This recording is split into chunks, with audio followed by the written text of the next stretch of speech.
What up, what up, what up, Finn fans? Welcome to another episode of the Finn Posse Podcast. I'm your host, Big C, and this is brought to you by Game Changers Media.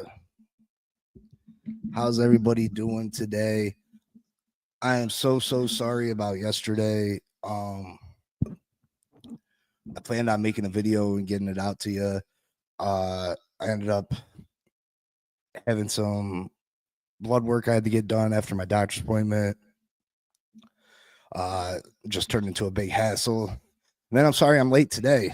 Not a good look. I definitely apologize. I had some stuff come up this morning. We got hit with some ice last night. The kids that end up having school, and I had to end up going pick up my niece and nephew because my brother was at work and he didn't know they weren't going to have school. So I apologize about that. How's everybody doing today, though? How's everybody doing? Just a couple short days away from the Super Bowl. How's everybody feel about that? How's everybody feel about that?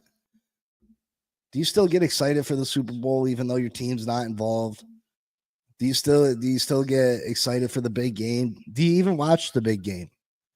Do you attend Super Bowl parties, or do you just sit home and watch it by yourself? I mean, I still get excited for the game. It's the biggest game in the world. It's literally the biggest event. I feel like it's the biggest event in the world. Am I right? I mean, it's just, there's nothing bigger. There's nothing. Name something that's bigger. Name something that's bigger than the Super Bowl. I mean, you can't. The Daytona 500 doesn't compare. The World Series doesn't compare. The NBA Finals doesn't compare. Kentucky Derby, the Stanley Cup. I mean, I guess on a worldwide level, I guess the World Cup, soccer, because soccer is still the world's most popular sport. Is soccer still the world's most popular sport? Because I know that basketball has blown up around the world. Of course, I mean, football is more of an American thing, but we've spread to Europe, and I wouldn't be surprised that someday we have a team over in Europe. Although I don't know how they would do that as far as travel, because I mean, to travel back and forth to Europe that many times for home and away games, I feel like that'd be a huge disadvantage for teams. But yeah, what's everybody's Super Bowl plans? I'm probably gonna just sit at home, watch it with maybe Mike will pop over and we'll get some food and maybe we'll go live. I don't know if we'll technically do a show, but maybe we'll just set up the camera and we can chit chat with y'all, and we just rock out. But yeah, I'm getting super excited. I'll make my game picks tomorrow and tell you who I think the MVP is going to be.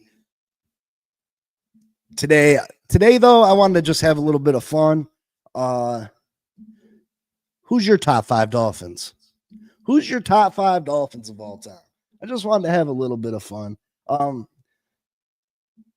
Who are your top 5 Miami Dolphins of all time? Now, it doesn't got to be a stat thing. It doesn't got to be, I mean, you can go by stats and who's the greatest by just numbers, you know what I mean? But who's your favorites? Who's some of your favorites? Who's your top 5 of all time? Also, on a little bit of news front, I'm hearing that there's a possibility that this is really good news. I'm hearing there's a possibility that Calais Campbell re-signs with the Miami Dolphins. Man, would that be huge? Tell me that wouldn't be huge. If we could bring Calais back, that would be absolutely huge for us. That would be absolutely huge for us. I guess he said he'd let the team know by March. I guess he had said that if he decides to return, that he would strongly consider the Miami Dolphins as a possibility.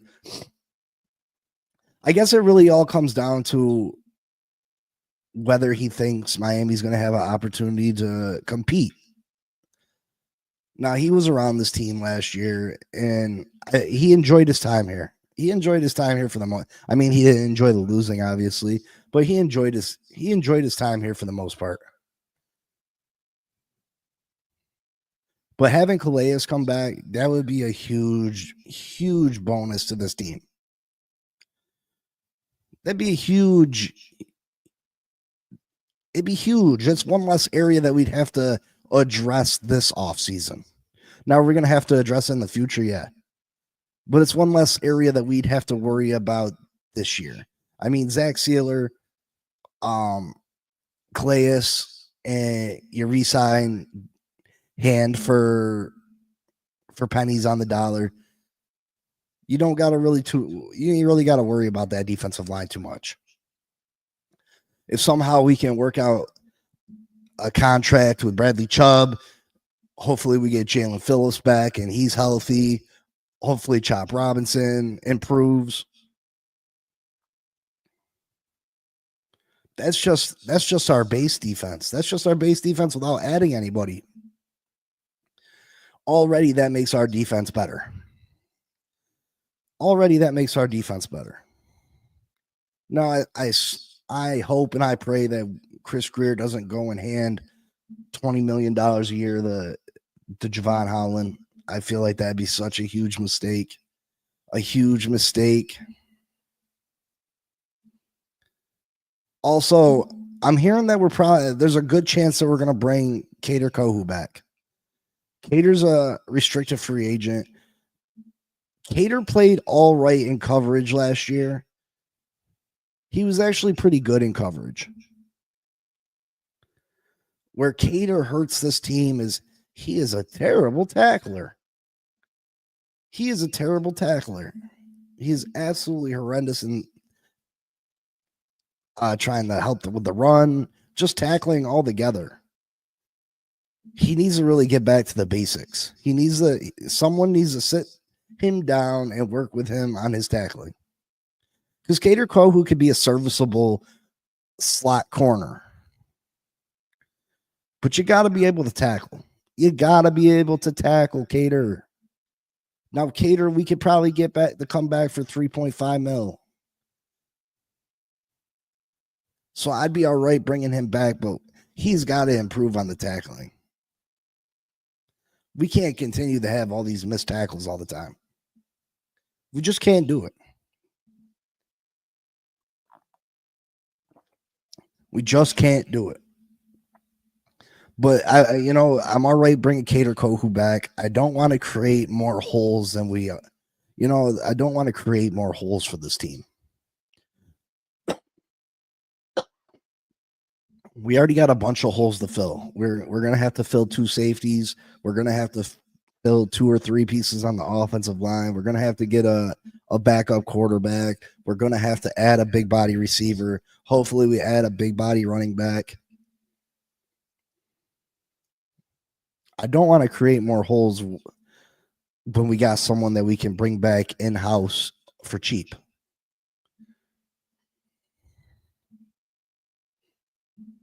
But the tackling's got to improve. We can't continue to, Tyreek says he wants dogs. People talk about having dogs. He's got to have that dog mentality.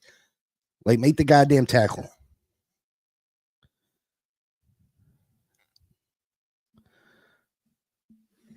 So let's get to it. Top 5 Dolphins of all time. Now there's some softballs out there that you can shoot out there. There's some softballs, and we can go by stats. Who's the greatest 5 in Miami Dolphins history? But I want to hear who your favorite 5 is too. I want to hear who your favorite 5 is. I want to hear outside the box. I want to hear some, you know what I mean, Trace Armstrongs. I want to hear, you know, some Tim Ruddys, some Richmond Webbs. You know what I mean? Some Keith Sims. You know what I mean? Like, I want to hear some of those names too. Who's your top 5 Dolphins of all time? Now, I can give you my top 5 personally, and then I can give you the top 5 as far as stats and what they've meant to this franchise. I mean, they could. I mean, my favorite 5 is going to be a little bit different than the top 5, I guess. I mean, there's going to be some people that are both, but it would be a little bit different. Let's do my favorite 5. Let's go with my favorite 5 Dolphins of all time first. Let's go that route. Number 5, all-time Miami Dolphins. I'm going to go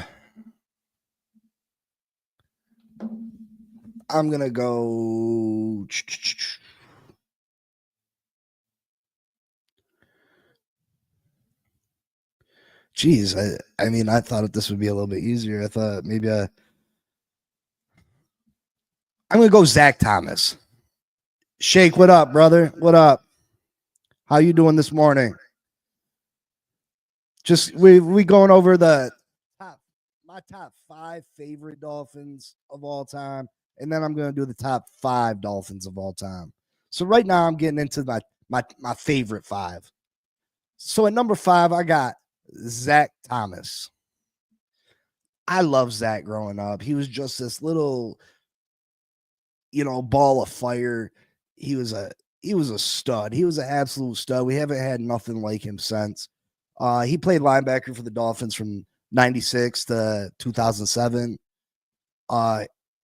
He had over 1,000 career tackles, solo tackles, another 600 assisted tackles. He leads the franchise in that, obviously. He had 70 tackles for a loss. This guy he had a nose for the ball. Like, he knew where the ball was going, and he was quick to get there. 19.5 career sacks, 17 picks. 4 of those he returned for TDs, 16 forced fumbles, 7 fumble recoveries. He was a first team All-Pro 5 times in his career. Now, Zach has been overlooked a lot in his career, even with the Hall of Fame. Cleo Lemon, yeah, right, bro. Yeah, he's number 1 for me, all time. Cleo Lemon. Zach was overlooked. Zach was always overlooked. You always had the people that the Brian Urlachers and the Ray Lewises and you know what I mean? And the disrespect was real. Brian Early, I'll give you Ray Lewis. I'll give you Ray Lewis as the better linebacker. But Zach Thomas, in my opinion, he was better than Brian Urlacher. He just didn't get the respect. He was a 2-time second team All-Pro. He made 7 Pro Bowls, 2-time NFL alumni linebacker of the year, and a 2-time combined tacklers leader. Just recently enshrined into the Pro Football Hall of Fame. This defense in the late 90s, early 2000s, one of the best defenses I've ever seen. They were explosive. They had so much talent all over the field. It's too bad that they didn't get the quarterback play and the offense to go along with it. If this defense would have met with the early 90s, late 80s Dolphins offense, man, we could have had something super special. But by the time this defense got here, our offense had fizzled out. Dan Marino was an old man and getting ready to retire. Yeah, Zach Thomas, number 5 for me. From a physical aspect, I say Brian Urlacher, but a mental team leader, I'm getting Zach Thomas 10 out of 10. Yeah, I mean, Brian Urlacher might have been physically, but I don't listen. There was, as far as getting after the ball carrier, making the tackle, getting in there, how fast he made his decisions and attacked the ball. I'm taking Zach Thomas all day. I'm taking Zach Thomas all day. And I just think it's unfair that Brian Urlacher's stats don't match up to Zach Thomas's. They really don't. I'm taking Zach Thomas all day and twice on Sunday. But yeah, Zach Thomas, this is my favorite Dolphins of all time. Then we're going to go into the top 5 Dolphins of all time. And some of the names are going to be the same. Number 4 for me. I'm going to go Tyreek Hill. Tyreek Hill has brought a level of excitement for me in this Miami Dolphins team that there's only one other time I can remember feeling that excitement of anything can happen when this guy got the ball in his hands. There's only one other guy on this that I, as a Dolphins fan for the last 30 plus years, there's only one other person that I've seen on this football team over the course of my 30 years that got me as excited as Tyreek Hill. And he's going to be on this list ahead of that. Tyreek Hill, just a game breaker, an absolute game breaker. Every time this man touches the ball, you feel like something special can happen. He has brought a level of excitement to this Miami Dolphins franchise that I haven't seen in a very long time. He had a letdown year this year, but his 2 prior years, he broke all types of Dolphins records.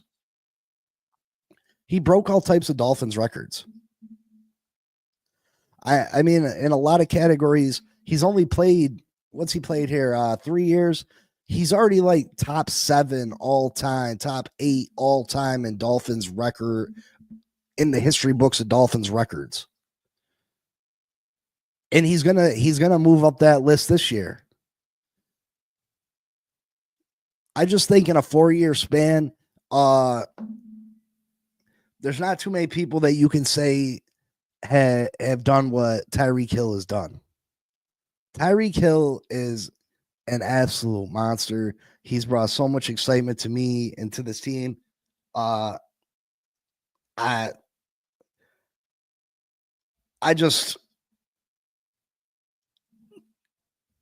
He makes football fun for me. He makes football fun for me. He makes it super exciting for me. So I'm gonna go Zach or Jay or Jesus. I'm gonna go Tyreek Hill. Number 4.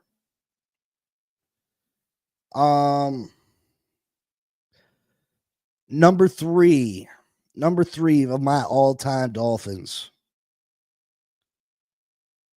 I'm gonna go. Oh man. I'm gonna go Ricky Williams. Ricky Williams for me. Ricky Williams was an absolute monster. When we traded for Ricky Williams, he brought that. He's that other guy that I'm talking about as far as bringing a level of excitement to this team. I felt like every time Ricky touched the ball, he could take it to the house. He was an absolute monster. I felt like the time that he was here, and he wasn't here. I mean, he was here for quite a few years, but he he was only the top back for a couple of years because then he got the smoking the special the devil's lettuce. But Ricky Williams was the best running back in football, in my opinion. He had the 1 year he had 1,853 yards, I think, 18 touchdowns. Went to the Pro Bowl, won the Pro Bowl MVP. He was that other guy that I felt like anytime he touched the ball, this guy could just go the distance. Just absolutely go the distance. Ricky Williams, to me, in my opinion, Ricky Williams is the greatest running back we've ever had on this team as far as straight talent. Now, people are going to say Larry Zonka, and I get it. First off, Larry Zonka was technically a fullback, but you can't, can you really compare the two? If you line Larry Zonka up, it's different eras and all that, I get it. But if you line Larry Zonka up to Ricky Williams, who's going to be the better player? Who's going to be the better player? Ricky Williams is an incredible physical specimen. He was absolutely amazing his time here. If he wouldn't have, what his career could have been if he wouldn't have got into that. If he could have just waited till his career was over to smoke the weed, or if the NFL just allowed you to smoke weed, whatever. I don't really have a big opinion on it, but yeah, I wish. What an amazing career he could have had if he could have just held off. But yeah, number 3 to me is Ricky Williams. Ricky Williams brought a level of excitement to this team that made football fun for me to watch. Number two for me is Jason Taylor. When JT was here, man, I felt like we had the greatest defensive player in all the NFL on our team. I felt like we had the best defensive player in all of football on our team. This guy was amazing, absolutely amazing. He wasn't beefy. He was just physically in great shape. He always reminded me of The Rock, kind of. He just super fast, super athletic, strong for his size. Jason Taylor was phenomenal. He played with us from 97 to 2007. He left, came back, he left and played a year with Washington, came back, left, went and played a year for them stinking Jets, came back. But yeah, Jason Taylor's number 2 for me all time. He played in 204 games for us. He's the Dolphins all-time sack leader with 131 sacks. He had 723 tackles, 490 solo, 9 defensive touchdowns, 27 fumble recoveries. 27.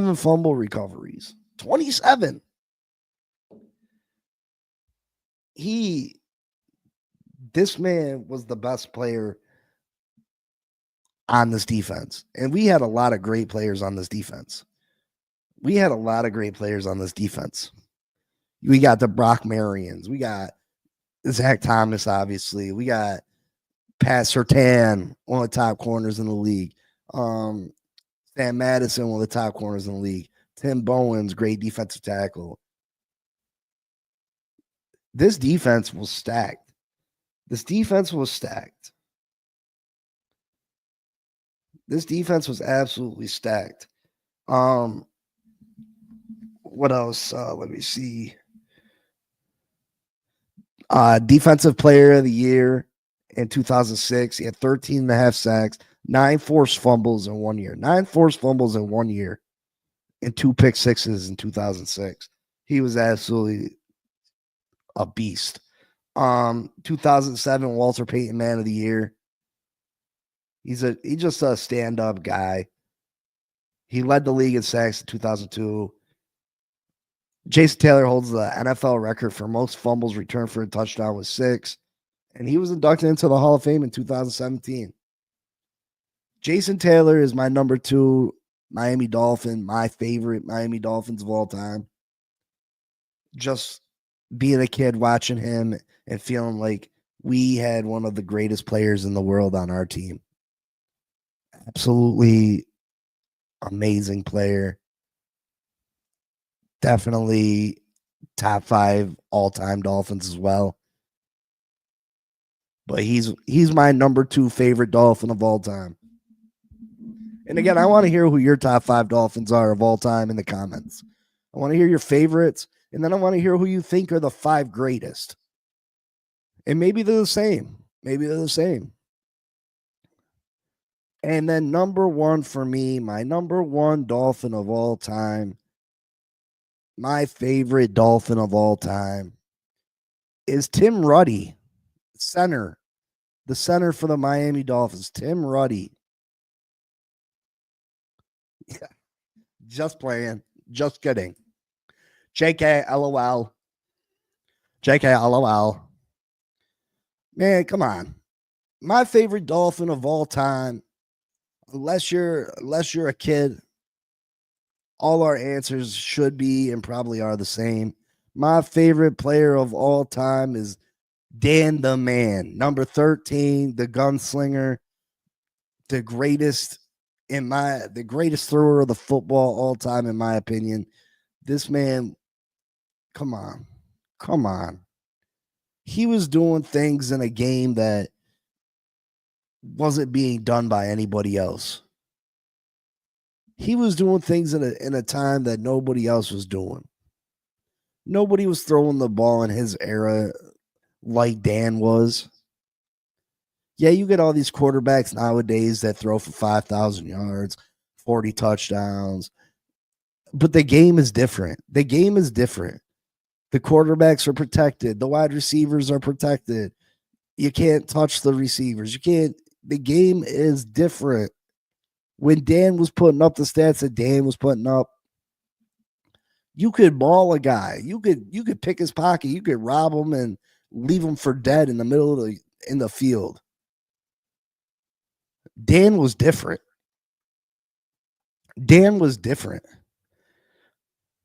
No one is even remotely close to Marino's passing records in Dolphins history.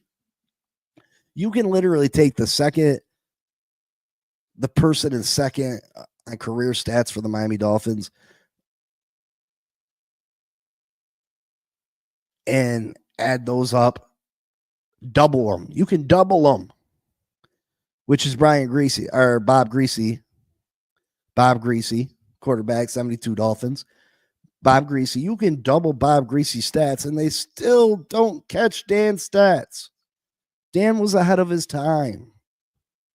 If you ask all Dan's peers, if you ask all the great quarterbacks, the Jim Kellys, the John Elways, the Joe Montanas,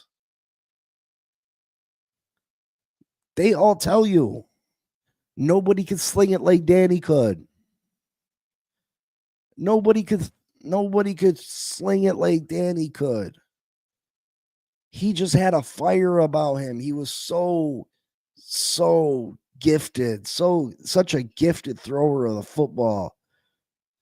He finished his time with the Dolphins with 4,967 completions, all these NFL records at the time, 61,361 yards, 420 passing touchdowns.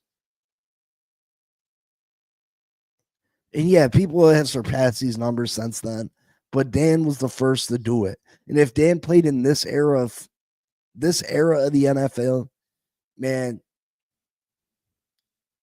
his numbers would be out of this world. They would be out of this world. Some of Dan's accolades, NFL MVP in 84, NFL Offensive Player in 84, Comeback Player of the Year 1994. Dan just, man, when Dan was back there at the quarterback for me when I was a kid, I never felt like we was out of the game. I never felt like we were out of the game as long as Dan had a chance at the end of the game. As long as Dan had the football in his hands, I felt like something special could happen. Some of my greatest memories as a child came from Dan Marino. The fake spike against the Jets. That fake spike against the Jets was the most amazing play that I had ever seen at the time. Absolutely amazing. That week one shootout with Drew Brees in the mud in Miami. What a game that was.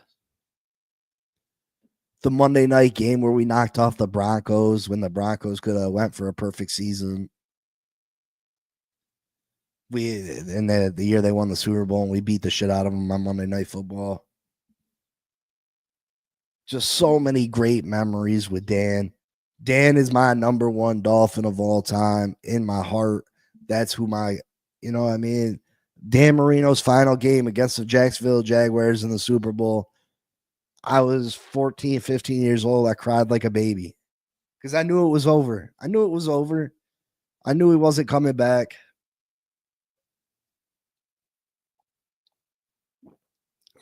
Absolutely broke my heart. He came in for the second half, came out, threw a touchdown, and then left the game. We ended up losing the game like 67-7 or some ridiculous score. If Dan Marino could be time warped here to this team, man, we could. I have no question that we could go to the Super Bowl.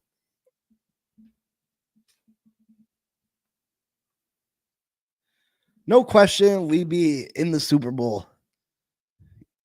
Now, Dan wasn't very mobile, so we'd have to work on that offensive line a little bit still. But, man, could you imagine Dan throwing the Tyreek Hill to Waddle to Jonnu? Man.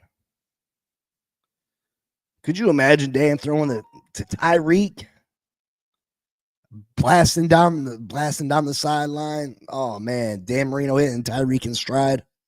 Woo! That'd be something special. That would be something special. Again, folks, I'm sorry that I was late today and sorry about the video yesterday. I just had some stuff come up. I do apologize. I'm sad not to see some of you here. I'm sure some of you were waiting. I never want to let you down, so I definitely apologize for that.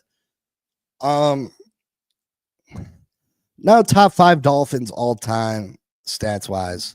Raphael, what up, brother? Sorry I wasn't here at 10, brother. Sorry. You know, it's like they make up stuff because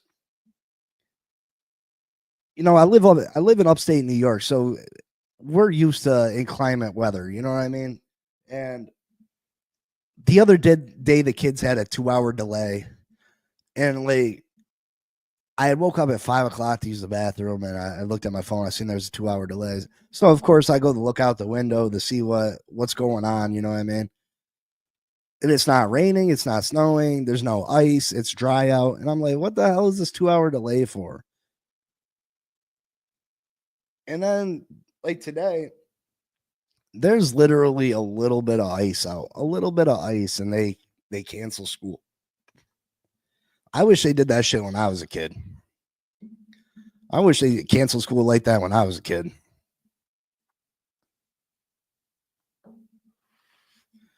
Raphael, top 5 Dolphins all time. They can be just your top 5 favorite of all time. Who's your top 5 favorite of all time? I just gave my 5. I said my 5 were.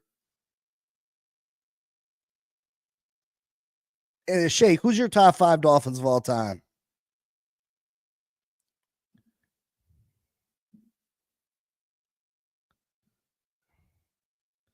I'm sorry to hear about that, Raf.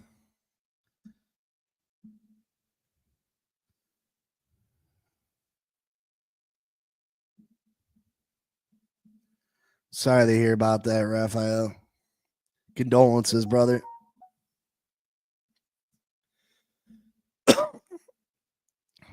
I want to hear everybody's top 5 Dolphins of all time.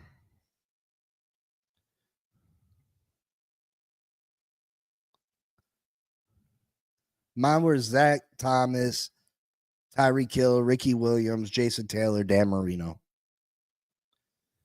Marino, JT, Zach Thomas, Cam Wake, and Ricky Williams. Yeah, I bet, brother. Losing somebody, no matter who it is tough. You know what I mean? It takes some getting used to. It takes time. Definitely takes time, brother. I feel your pain. I definitely feel your pain, brother.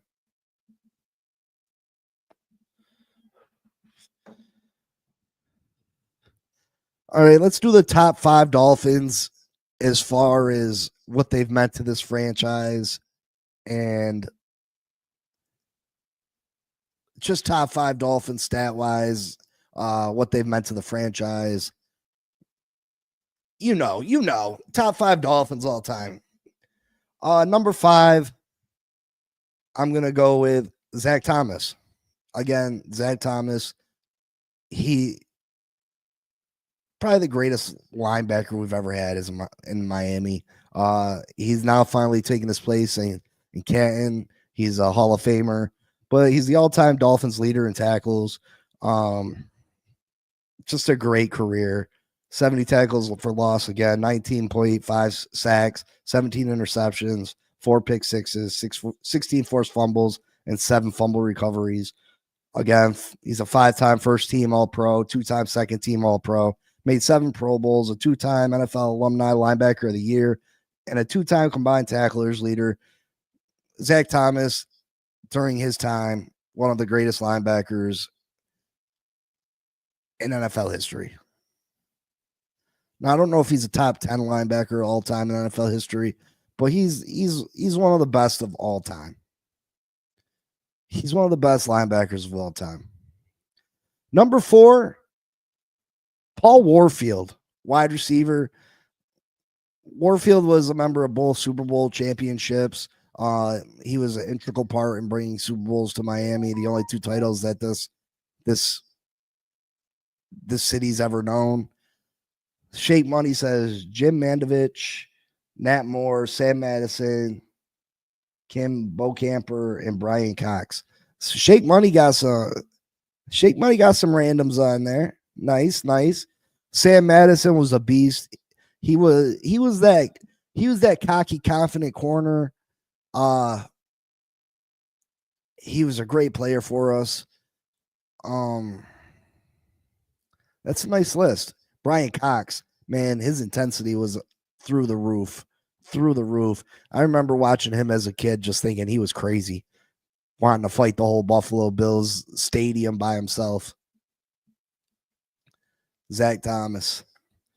Yeah, number 4, Paul Warfield. Warfield was a member of both Super Bowl winning squads. During his time with the Dolphins, he was a 2-time first team All Pro. He made 5 Pro Bowls. He led the league in receiving touchdowns in 1971. He was inducted into the Dolphins Hall of Fame. His stats are mind-blowing. It's just what his contribute. He was such an integral part of those Super Bowl titles, and they're the only Super Bowls we've ever had here. We only got 2 championships. So maybe he doesn't have the stats of some of the other players, but the fact that he helped bring championships here to the Miami Dolphins, the fact that he was a part of the greatest team in NFL history, them 72 Dolphins, that boosts you up.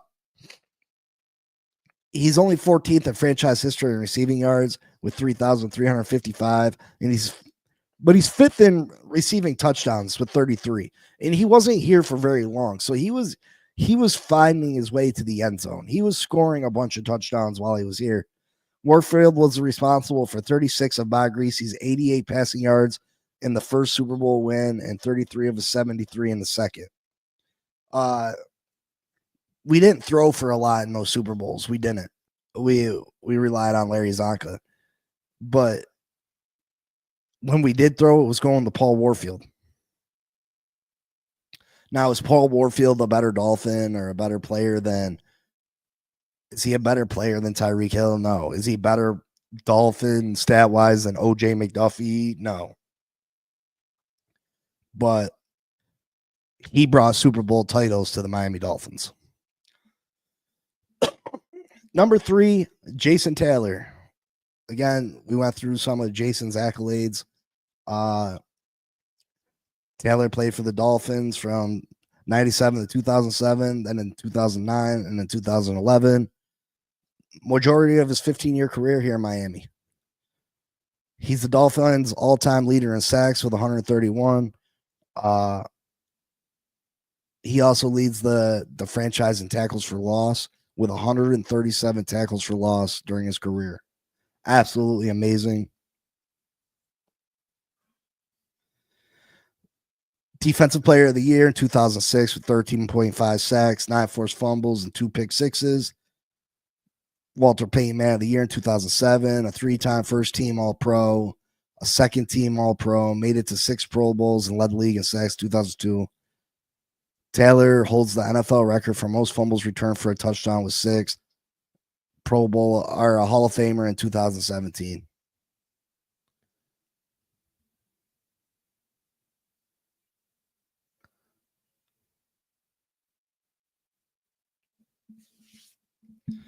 So number 3, Jason Taylor.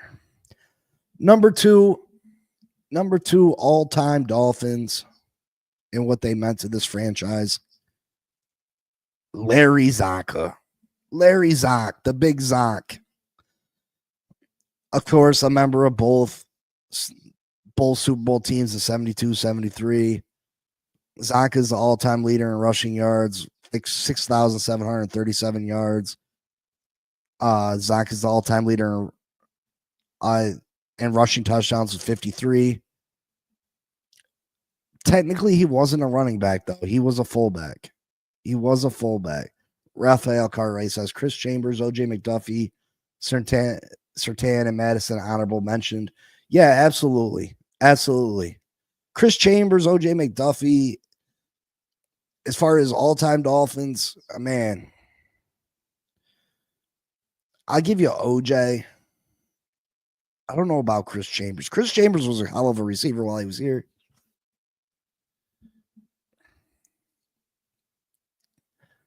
You know, if Tyreek could have more years here, I'm putting Tyreek ahead of both those guys. I'm really putting Tyreek ahead of both those guys if Tyreek had more seasons here.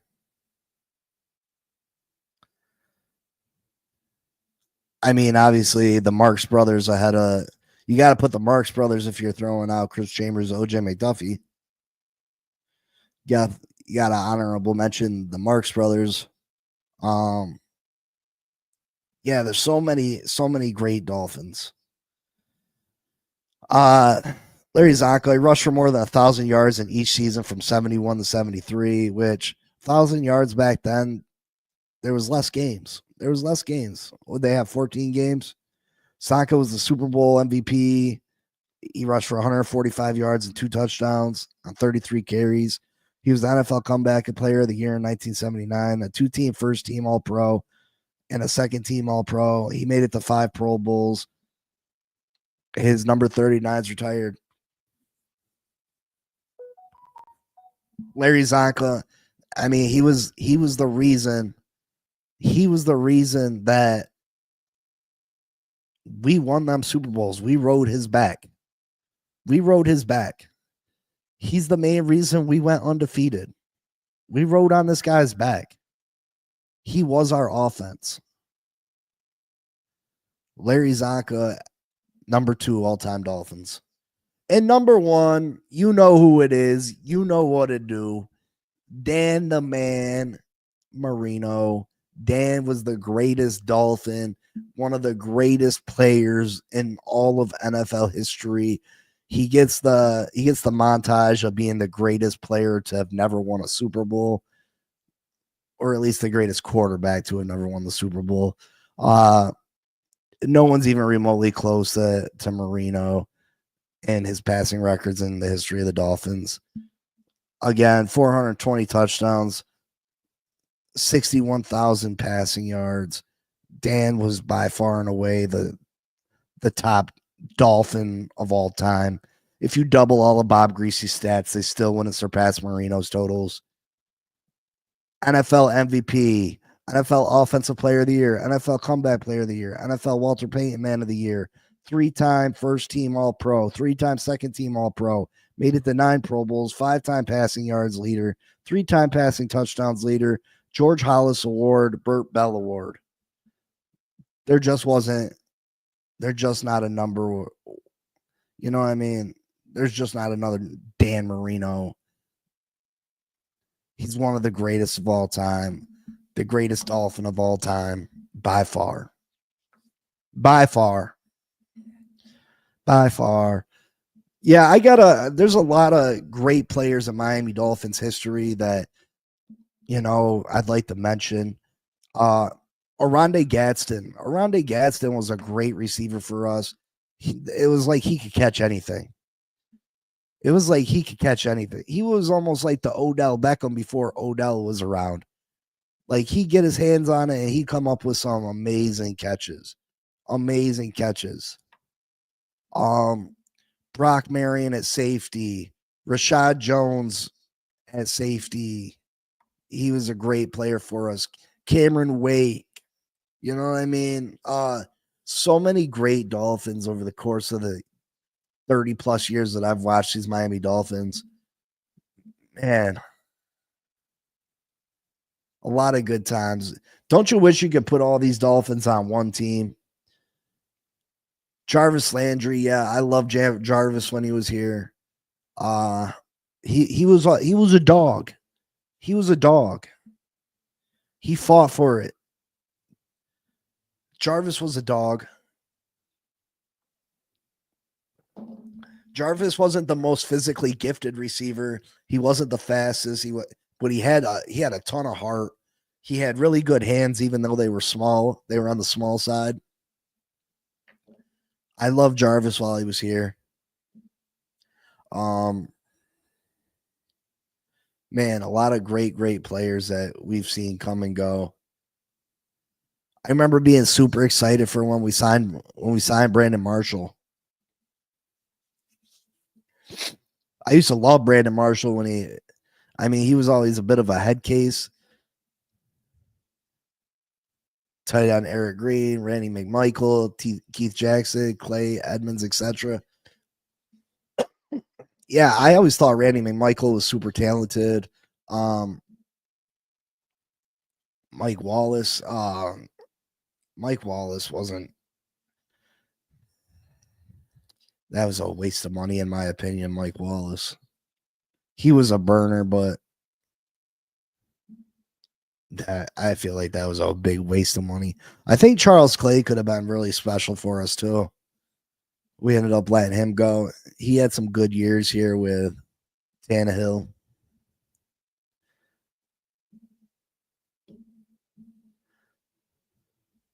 Carlos Dansby. Yep, I remember we brought him in from Arizona.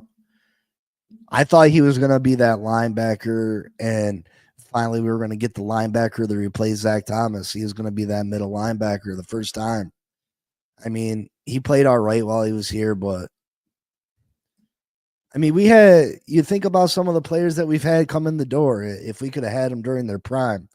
I mean, think about the players that we've had here that were past their prime. Thurman Thomas came here and had a cup of coffee with us. Chris Carter, Joey Porter, Junior Seau, the Nigerian Prince, the defensive end. Is that the kid that we traded to Chicago? What the hell was his name? Is that the kid that went to Chicago? Arian Foster, running back. Yeah, Reggie Bush. Reggie Bush may be the greatest college player I've ever seen. Reggie Bush might have been the greatest college player that I had ever seen.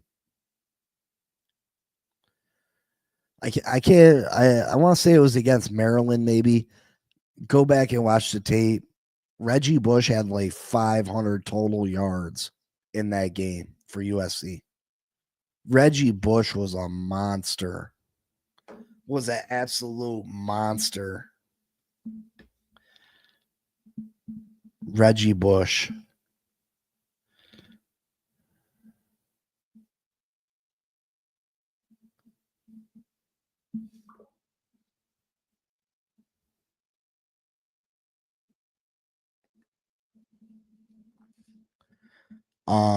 Junior Seau was here. Junior Seau. He's one of the best of all time.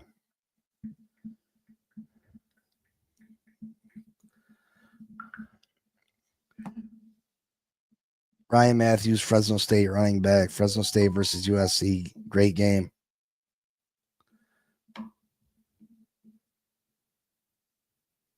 Is that the game that Reggie Bush went for the 500 yards or no? Yeah, that's it. That's it. Shape money.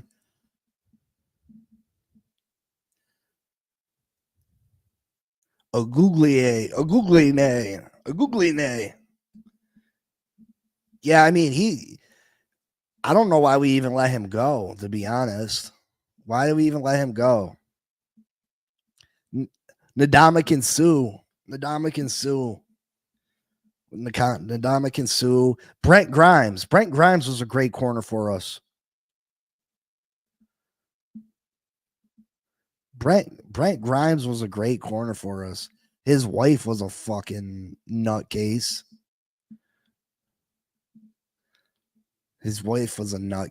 But Brent Grimes was a great corner for us. Who else? Who else did we get way past their prime?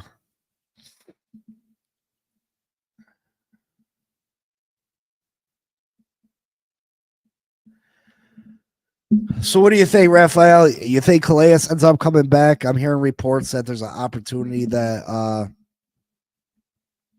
you remember Albert Haynesworth stomping players' helmets, Titans D10. Yeah, I remember that. And then Washington gave him all that damn money. Trace Armstrong played really well for the Dolphins. Yeah, he did. He absolutely did. Daryl Gardner. Trace Armstrong, Daryl Gardner. Yeah, they're saying that Calais would strongly consider coming back to the Dolphins if he decides to play. I'm telling you, it's probably really gonna depend on the moves they make in free agency. It really is. Tim Bowens, yep, Tim Bowens. I love Tim Bowens. He's very good defensive tackle for us.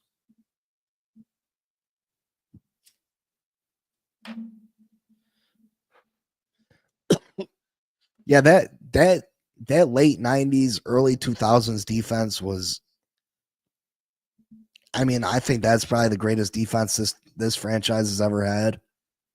I mean, you can say the no-name defense for the Dolphins in the 70s. But I mean, physically, they wouldn't be able to compete with the 2000 Dolphins.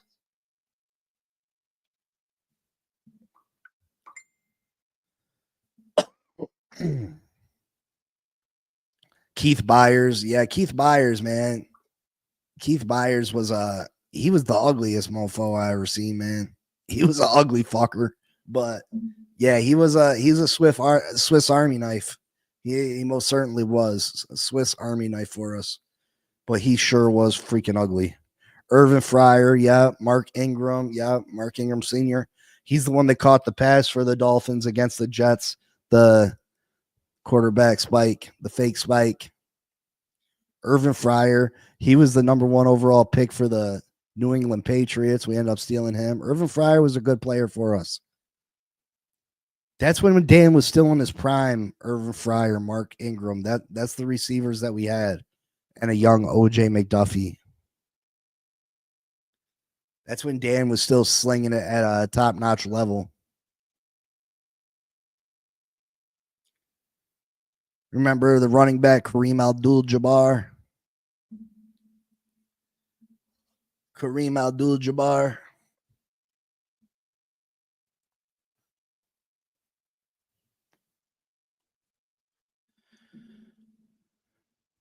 We've had a lot of great players in the history of the Miami Dolphins. We just haven't been able to put it all together.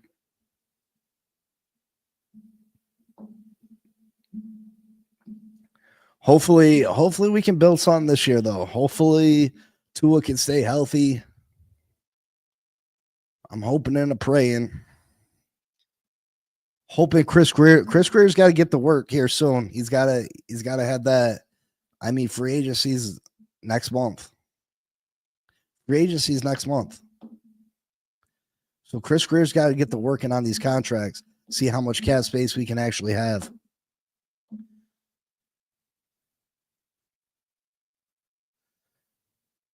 I really think he's gonna address the offensive line mainly in free agency. Bernie Parmalee, running back. Yep. He used to stock groceries. A lot of 1 year hot wonders. Kareem, Lamar Smith was okay at running back. Yeah, Lamar Smith was all right.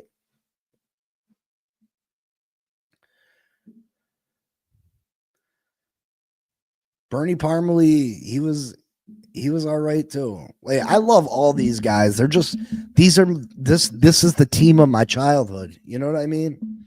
These are the players of my childhood. These are the players that made up the Miami Dolphins for me. You know what I mean? These are the players that I grew up on. I mean, I have love for each and every one of them. You know what I mean? I can remember great moments from all of them. How about Louis Oliver, safety? Louis Oliver.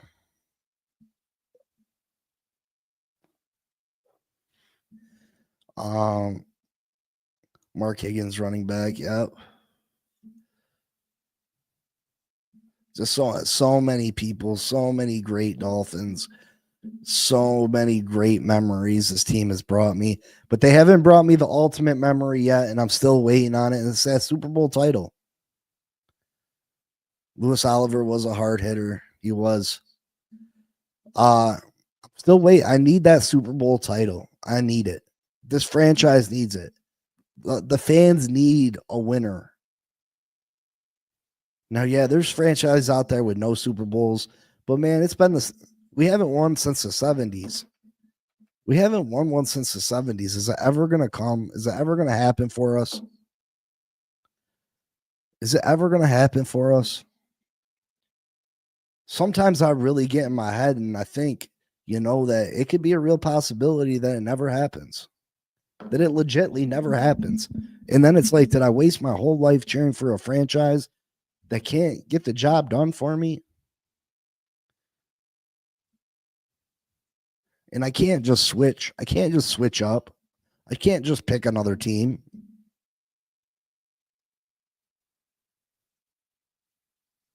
And it drives me freaking crazy. It really drives me crazy.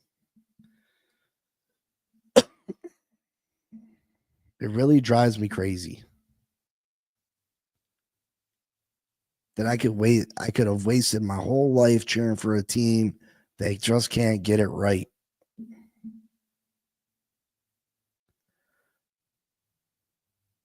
And I can't lie. Like, if I had the ability to change teams, I can't say that I wouldn't have.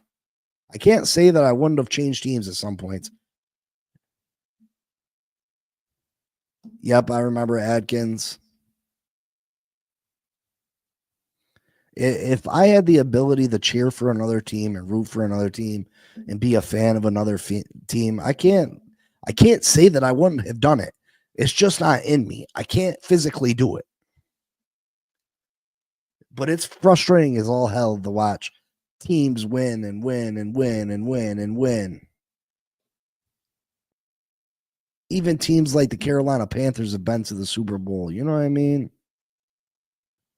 The Cincinnati Bengals have been to a Super Bowl.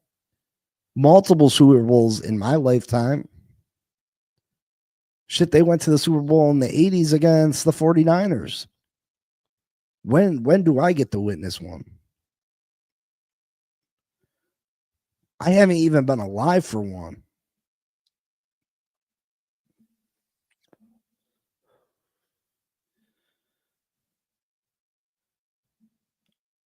Marco Coleman, DN. Yep, I remember Marco. Yeah, Keith Sims, and let's not forget the offensive line: Tim Ruddy, Keith Sims, Richmond Webb. Let's not forget our kickers neither: Orlando Mare, Pete Stojakovic. Shit, I like Dan Carpenter while he was here.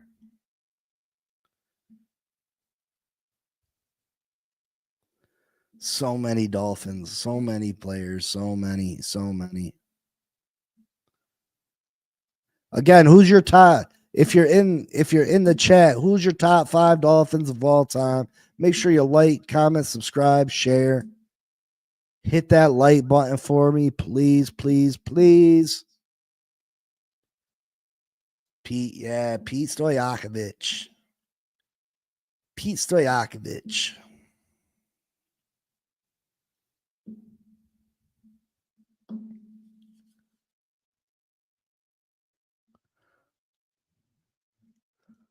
Leon let it be let FLL.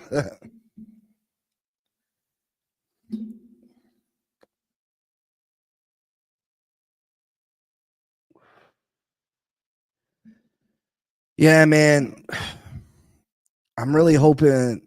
I'm interested to talk a little bit about the Dolphins today. I'm really curious to see what Chris Greer does and how much cap space he makes available for us, and how he ends up. Yep, the game in Dallas, the snow game in Dallas. Yep, I remember. I want to say that was a Thanksgiving game. I'm really curious to see how much cap space Chris Greer gets us, and how he decides to attack the holes that we have on this team. Does he plan on filling our holes strictly with the draft? Because I mean, that's risky business for him. It's risky business for him to go in, get 2 guards, and plan on them starting from the draft. Because I mean, you don't know how they're going to perform at the pro level, and he knows his job's on the line. So does he go out and get some vets instead? Does he go and fill those holes with vets that known commodities? Does he go get the vets?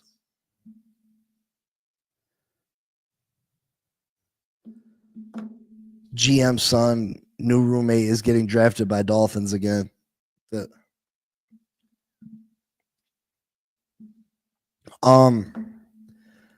I would like to see us get 2 veteran guards. I wouldn't mind that. 2 serviceable guards on this. If we can get 2 pretty good guards on this offensive line, I think it would really do wonders for us. Austin Jackson comes back healthy. You got Brewer. Armstead's a big question mark still. He took a pay cut last year. There's a good chance he retires. But if he doesn't retire, there's no way we can bring him back on his count at the current dollar amount he makes. And I don't know if he's willing to take another. I don't know if he's willing to take another pay cut. You knew Cam Smith was Chris Greer's son's roommate in college. Yeah, you had told me that. Cam Smith, I wasn't mad at the Cam Smith pick, though. Like, he had pretty good college tape. Everything I read about Cam Smith said that he could have possibly been a first-round pick. He's just been a letdown with us. I mean, Chris Greer doesn't have the best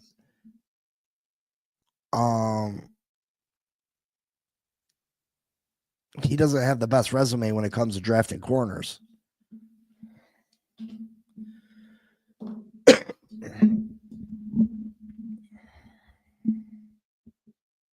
But yeah, if we can get two offensive guards, I don't think I think if Teron Armstead doesn't retire, we might end up releasing Teron. And I know that sounds crazy because he played well for us last year, but you can't bring him back at $22 million. We can't afford to do that. And I don't know if he's taken that big of a pay cut. I mean, you can only count on him for 10 games a year at most, you know what I mean? So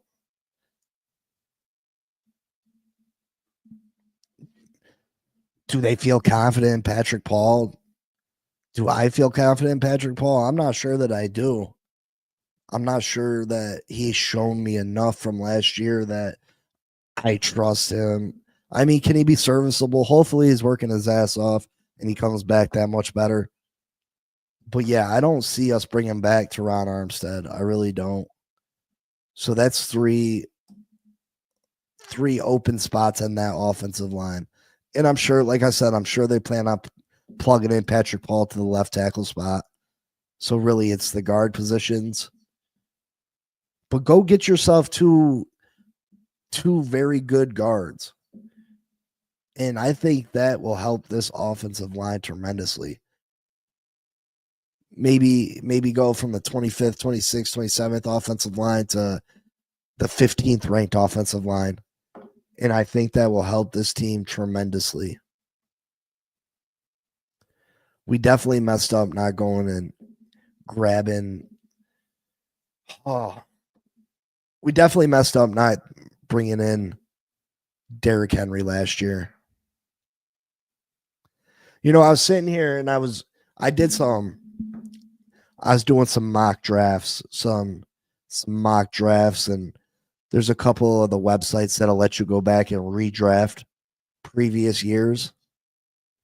So I think it started at 2018 all the way up till now. Man, I went through and I did the 18 draft, the 19 draft, the 20 draft, 21 draft.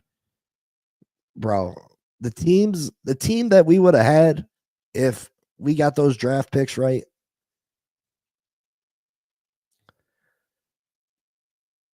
I can't remember everybody that I drafted, but these are the people that I know that I drafted. I drafted TJ Watt, Nick Bolton, linebacker from Kansas City Chiefs,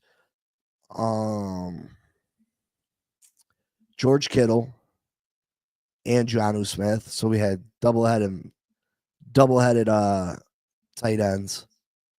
I ended up getting AJ Brown at wide receiver, Armand St. Brown at wide receiver, Joe Burrow at quarterback. I had Robert Hunt offensive line. Man, I wish I could remember everybody that I got drafted to this team because it was stacked. It was absolutely stacked. But yeah, go through and sometimes it's fun to just have fun. Go back and there's some of these drafts that'll let you draft from all the way back from the 18 draft till present. Just go back and act like you got a clean slate and you're drafting and try to build the team up to this year. Because the team that I had built was stacked. It was absolutely stacked. But yeah, make sure you hit the like button, Yeah, I mean, I wish I would have wrote it down because it was this Micah Parsons. So we had TJ Watt and Micah Parsons. I had drafted Javon Howland still. Man, I'm trying to think. I had another receiver too to go with St. Brown and AJ Brown.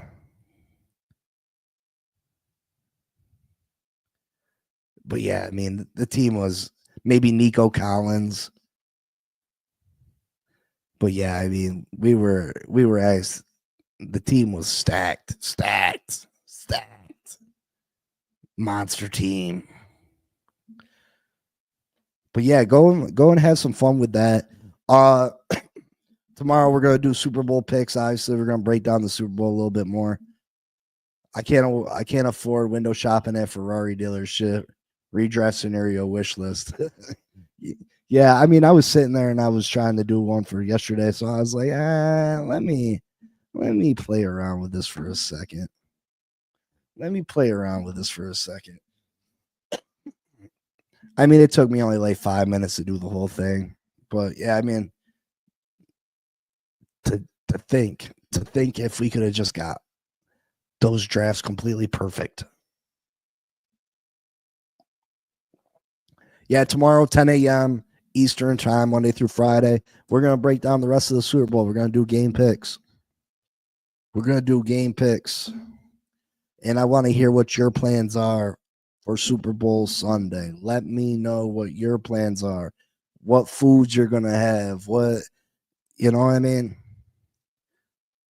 what your game day special is. We're gonna break down the Super Bowl, and hopefully next year we can be planning a Miami Dolphins Super Bowl party. Hopefully we can plan a Miami Dolphins Super Bowl party. But yeah, I'm gonna catch you all tomorrow.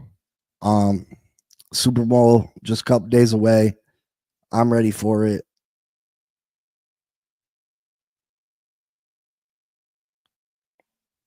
Yeah. Raphael says I'm 100% more interested in commercials than the game. Mac and cheese with bacon, amigo. That sounds good. Raphael. Yeah, I mean, I'm sure I'm gonna make something. I'm not sure yet. I just had pizza the other day, so I'm probably not gonna do pizza. I don't know. Make something up. Mac and cheese with bacon is not a bad choice, though. All right, folks. I'll see y'all tomorrow. Thank you for stopping in. Make sure you like, comment, subscribe, share. Also, we gotta think about what we gotta do for the 1,000 subscriber giveaway, because I have a feeling that we're gonna end up boosted up here pretty soon. We're gonna start jumping up. What up, Ghost Nostra? Think about what you guys would like on that wish list. You know what I mean? What you'd like to see as a giveaway option for when we get to 1,000. But yeah, take care. I'll see y'all tomorrow, 10 a.m. We'll finish breaking down the Super Bowl and do game picks. And as always, fins up. Peace.